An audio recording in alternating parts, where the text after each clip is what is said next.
Hi-ho, landlubber. Hi-ho, landlubber. What happened there? He went into, like, Hot Fuzz territory. Instead of him being, like, a Seamaster. Hi-ho, like, landlubber. Hi-ho, landlubber. He's from every location ever. Yes. Right, okay. So I have bought a thing today that thankfully past me, reminded me I wanted to do a little bit of a dive into at some point. So I've got a couple of articles. We're going to go through the first one and then we're going to go through the second one. What are we diving into? 13 of the most brutal execution methods from the ancient world. Oh, is this going to be... So I have a list of, like... Content warning for this episode. Torture. Maiming. I'm just going to read you this article and then I'm going to go into botched executions throughout history. So executions that have gone wrong. Okay, go ahead. 13 of the most brutal execution methods from the ancient world. This is how method acting started. Yeah. Right, so number 1, we've got the Brazen Bull. Oh, Do you know anything about the Brazen Bull? You know this one? Yeah. So, arguably, the most famous figure of ancient Greece is the Athenian Socrates, executed in old age by being condemned to drink hemlock. This method of indirect execution was typical of the capital punishment dished out to... What's this got to do with the Brazen Bull? Already. Shannon's research is not going well. Look, they need to learn how to write an article. It's not my fault. If I remember anything from articles, if you need a recipe, you have to scroll through 4 pages of when I was born. Basically, one Greek ruler is alleged to have used something far more sinister, however, in the 6th century BC. I'm not going to try and pronounce that. The tyrant No, go on. P-H-A-L-A-R-I-S? Phalaris. Phalaris. Sarwin. Basically, there's a tyrant who was presented with this device made by a sculpture, and it was known as the Brazen Bull. Made entirely of bronze, and because I can't pronounce any of these names. No, wait. Presented by a sculpture or a sculptor? Because you said you said sculpture, and I was like, a sculpture presented this? Basically, what happened was the guy presented the thing, and it's a big bronze statue of a bull with a gate in it, right? And what you do is you put the person inside, and it can only be opened from the outside, and you shut the gate, and you let a fire underneath this bronze bull, and slowly they will cook alive. But there was a contraption in the bull that basically channeled the screams of the victims and made it sound like mooing noises from a bull. So yeah, that's the Brazen Bull, because let's just quick fire. Right, okay, obviously, blah, blah, blah. Quick fire torture methods. I mean, we know about, like, things like the pair of anguish and that, but that's, like, more torture than execution. Yeah, the one that was used in the witch trials a lot, where it's like it was like a pear-shaped thing. No proven actual usage of it, though. So why invent it? They had nothing better to do with their time. I'm just saying, everyone... You know what, actually? In defense of our generation, the generations below us, everyone's saying, oh, millennials, zillennials, zoomers, they're so violent with the video games, you know? The video games? Yeah, the video games is the games. The YouTubes and the video games, as the older generation calls it. The YouTubes and the video games and the Roblox. Yeah, but people, they'll be like, they're so violent now. I was like, before the video games... And before the video games, before civilization was properly cemented. But you see, this is the thing, right? This is why I wanted to talk about this, because if you look back at history, you will realise that what Mortal Kombat did in the 80s is nothing compared to what people just used to do as punishments for simple things like theft or blasphemy or... I mean, we could go so far into, like, the atrocities that humans would... actually do to each other. Chopping off a hand was so common for theft. It was so common for theft, and it was common for theft in, like, a lot of different countries as well. Yeah, so it's like violence has always existed, and I don't think it's the video games, you know? It's not just the video games. Everyone says, oh, Dungeons and Dragons, satanic panic and everything. I'd be more worried about someone worshipping, the pilgrims or whatever time period it was of the old times of torture, the Middle Ages. The Middle Ages, the ages of middle, as some do say. Then someone playing Dungeons and Dragons. Yeah, no, 100%. I mean, look at like Vlad the Impaler. Guess what he was famous for? Impaling people. He made a great sushi roll. He made, not a sushi roll, he made amazing shish kebabs. Like, he made human shish kebabs. They entered the rectum, and they'd go all the way up, and they'd just be left there. And it didn't necessarily kill them every time, so they'd be very slowly dying at some points on these big, spiky poles. So we've also got another one, which is death by molten metal. In ancient Israel, Mosaic law defined 36 crimes as punishable by death. That's a lot of crimes. Those guilty of, fair enough, incest and adultery. I love how you were like, oh, that's a bit far, and then you were like, incest. Actually, you know what? Yeah, I think they should be molted. No, not necessarily, but it's just like, wait, this whole... Still making sense. Those guilty of incest and adultery with the married daughter of a member of the priesthood were executed by burning, but not by being burnt from the outside. First, the guilty individual would be strangled with a rope by 2 witnesses integral to the case. It was a soft rope, as it was considered humane. Little humane strangling. Not to cause additional suffering with coarse material. When the strangulation caused the condemned to gasp for air, molten lead was poured down his throat. Oh, have you ever had like a hot chocolate that's a bit too warm? Right? Imagine. You know when you're having pizza and you burn the roof of your mouth? The cheese. That little ball of like flesh underneath the back of your tooth. I imagine it's a bit worse than that. Yeah, I imagine that's a bit like that. Probably up there though. Probably. Is stepping on a Lego brick somewhere in here? No, not an execution method. I'd put it at step 1, honestly. Did me in. Poena Cruel Cruella de Vil? No. Coulee? Ancient Rome. Getting the sack might have meant the grisly capital punishment. Poena Cruel. The punishment consisted... Spell it. Poenacullei. Translates to penalty of the sack. Basically what happened was they took the person that had been accused, put them in a sack, and then they threw them into the river or the sea. Oh.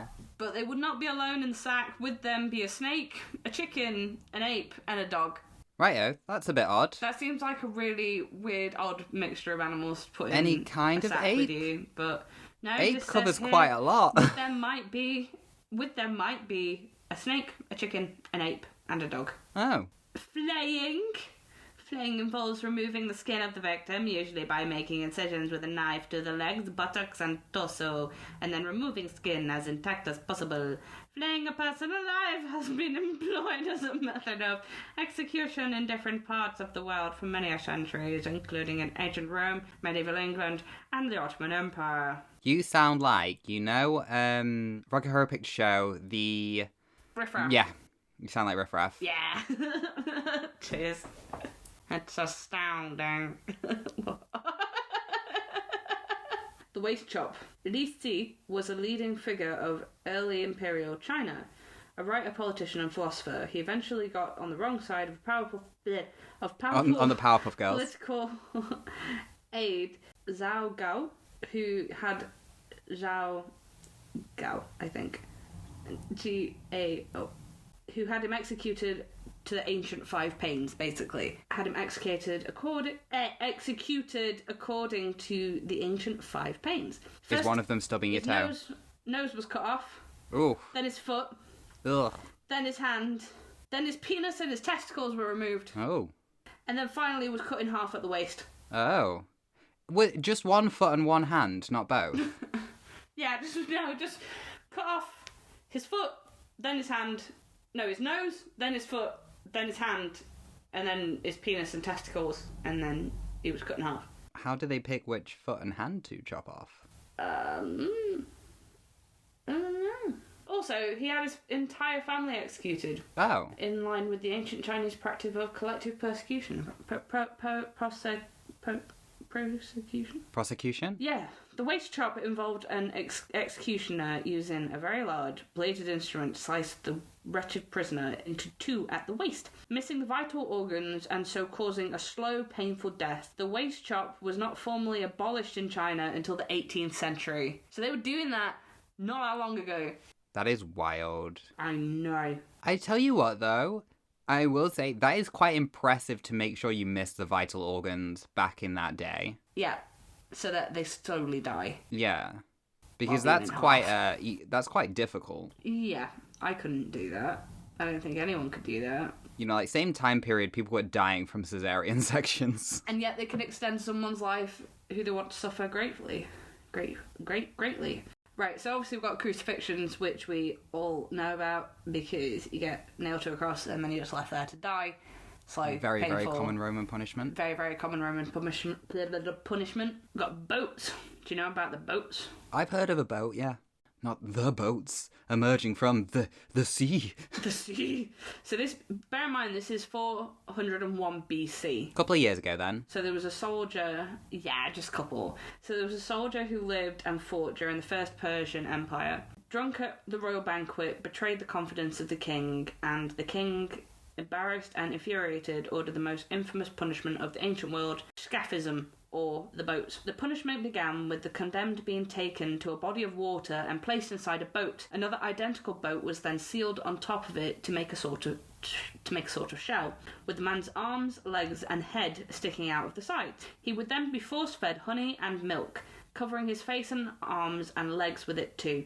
After a time in direct sun, his face and limbs would become completely covered with flies, suffering from diarrhea in the boat. Vermin would feed on the excrement and then also start to enter the man's body and feed on that and devour him inside and out. Apparently, one of these people that was put to death this way lasted for 17 days in the boats before dying. Oh, that's a bit gross, isn't it? The bloody code system enacted in England in 1723 made over 200 offences punishable death, including damaging a fish pond, cutting down an ornamental shrub. That's quite extreme. And having a sooty face on a road at night. That was my favourite shrub, that was. Right? To death, I say, to death. To death! By boats. So yeah, that's horrible. Dismemberment by trees. I feel like that shrub one. That was a Rome one. Someone was hired to, like, oh, can you make it into a swan? And they didn't like the swan that was made, and they were like, to death! To death with you! My ornamental shrub. Obviously, there was also dropping onto rocks. So a popular form of execution in the classical world was chucking offenders from a height, typically from a cliff, where the community would see them paint the hard ground below red. We've always just chucked people off of things. I mean, yeah, people fall, people get thrown. Who's to say how it happened? Obviously, you can get clubbed to death. Stoned to death. Stoned to death. Guillotines. Beheadings. Guillotined to death, often. Guillotined to death, often. Beheaded to death. You can get broken on the wheel. Breaking on the wheel is where they, like, literally break your limbs and kind of weave them through the spokes of a big wooden wheel. Attach you to the wheel, and then they just kind of leave you to essentially die there. But if you survive, you might not ever be able to walk or use your hands again in medieval times, but they would let you live because that would be seen as divine intervention if you survived the breaking of the wheel. It's kind of pointless, but... Yeah, I feel like that surviving the breaking of the wheel is up there with, like, drowning someone, you know, like... With the witch trials, where it's like, oh, if you drown, you are innocent. Yeah. If you float, you're a witch. So it's either death or death. Okay, so some botched executions for us. We've got Thomas Cromwell, the 28th of July, 1540. So, obviously we all know Thomas Cromwell wasn't a fan of Christmas and had the big mole on his face. Basically, in the end, he begged the king to pardon him, but obviously he was like, nah. Got executed in July 1540 on Tower Green, where it is said it took 3 attempts for an executioner to behead him. His head was then displayed in London Bridge with other traitors. How do you fail at beheading someone so many times? It's pretty easy. Oh, it happens more. So we've got Margaret Pole, Countess of Salisbury, the 27th of May, 1541. In 1539, she was among several people arrested for treason, which led them to lose their titles. Margaret was held in the Tower of London for nearly 3 years. She was told an hour before her execution that she was to die. She was attended by an inexperienced executioner who reportedly hacked at her 11 times before finally managing to decapitate her. 11 times. That's a lot. Mary Queen of Scots, 1587. She took 3 swings. The first blow missed, hitting the back of her head instead. The second hit her neck but didn't decapitate her. It took a further blow to do the deed. It's gotta be rough. That can't feel nice. To go straight into the back of the head, I don't think she's feeling anything though if that axe went straight into the back of her head. Yeah, true. She's probably a little dazed. She's out at that point, I think. Yeah. We've got... She's not remembering what colour socks she's wearing yet. No, they are red. Lord William Russell, 21st of July, 1683. Lord Russell was a leading member of Parliament leading the Country Party, a forerunner to the Whigs, which would rise in prominence during the Georgian era. He laid the groundwork for the exclusion of Catholic monarchs from the line of succession, which would have caused issues for James II, who had converted to Catholicism. He was allegedly part of the Rye House plot to get rid of James II and his brother, King Charles II, which led to him being arrested for treason. He spent some time in the Tower of London before being executed on the 21st of July 1683 at Lincoln's Inn Fields. No one's really sure what happened, but the execution was said to have been conducted poorly, so much so that the executioner would write a letter of apology afterwards. The real kicker, though, William III would rather posthumously pardon Lord Russell, as there was no real evidence of him being directly involved with the plot. Funnily enough, several people have convicted of libel after punishing works about his ghost. I feel like that executioner was like, I lied on my CV. I'm sorry, guys. I actually have not gone to execution school. I lied. I don't know what. I've never done this before. I've never even held a sword or an axe. And they're like, I knew we shouldn't have hired the 5-year-old. So, we've also got James Scott, the first Duke of Monmouth. That was in 1685. The same executioner who so poorly ended Lord Russell's life was up to the same shenanigans when it came to the Duke of Monmouth. No, how did he still have a job? James Scott, the first Duke of Monmouth, was the eldest illegitimate child of Charles II. He attempted to depose his uncle, King James II, and lead a rebellion through Somerset. However, it failed and he was captured. James II took some delight in this, allowing his nephew an audience despite having no intention of pardoning him, something that went against tradition. Numerous pleas were made to spare Monmouth's life. Even his stepmother, Charles II's wife, stepped in on his behalf. Monmouth is said to have asked to be done in one blow, as he had heard that this particular executioner, Jack Ketch, they named him Jack Ketch, struggled with that. Ketch ended up having to inflict several, leading Monmouth to even move and look up at him. In the end, it took 8 blows of the axe and a knife to finish the job. No. Jack Ketch, the executioner that lied on his CV. If you get hired for a job and you do that job so badly that you have to write an apology letter, and then someone still hires you afterwards for that job, and then get called out by someone that's supposedly a criminal of, please don't let that person be my executioner because he is not known for doing it in one shot. He had to do 8 blows of an axe and then get a knife out to finish the job. It just kind of proves to the point of how is he still being hired to kill people? You'd be embarrassed to be executed by that guy. Jack Ketch, what an absolute... That's unfortunate. William Duell, 24th November 1740. This one makes the list because it was so botched, he survived. William Duell was a criminal, having been convicted of sexual assault at the age of 17. He was detained at Tyburn Prison in London, and on the 24th of November 1740 was hung along with 4 others, after being wheeled into the anatomy theatre where he was intended to be practiced for young surgeons. They noticed that he was still alive. He was taken to Newgate Prison and made a full recovery. The authorities decided rather than try again that they would change his sentence to penal transportation, and he was sent off to the colonies for the rest of his life. That he lived well into his 80s in America. So he just casually just survived hanging and was just like, you know what? Let's do Again, it. the amount of people they did not know how to verify the dead. And it was their job to know when someone was dead because they were killing people that needed killing. But Unless your name's, what is it, Jack Teach or whatever? Ketch. Catch. Ketch. Jack Ketch. Right. Mary Ann Cotton, the 24th of March, 1873. Known as the Black Widow, Mary Ann Cotton was an English serial killer who killed at least 11 of her children and 3 husbands for insurance money. Born in County Durham and trained as a dressmaker, also working as a nurse and a housekeeper during her lifetime, it is believed that she had around 21 victims in total, poisoning them with arsenic. A classic. Arsenic. Classic. What was Throwback. it called? Inheritance powder. Yes. Her crime spree came to an end after her stepson died and an examination found arsenic in his system. The authorities then looked into the suspicious deaths of other family members. She was tried and convicted of the murder of Charles Edward Cotton, but it was believed that she was responsible for many others. She was hung at Durham Gaol, however. The rope was tied too short, which dragged out the execution, so basically it took her ages to actually die. There's some fun executions and weird, horrible, botched executions. Anything you would like to add that you know of, or That I know of.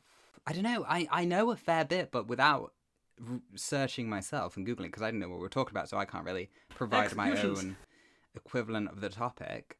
Executions were very common. They were very common. It was a solid solution. They were basically just like modes of entertainment at one point. Like you would take your kids down to the pub. On the street, there'd be a clearing, they'd set up the gallows, and you'd take your kids and you'd have a hot dog and you'd watch people get hanged. Yeah. For doing ridiculous stuff. It was common. Sometimes, it was There just... was no Netflix.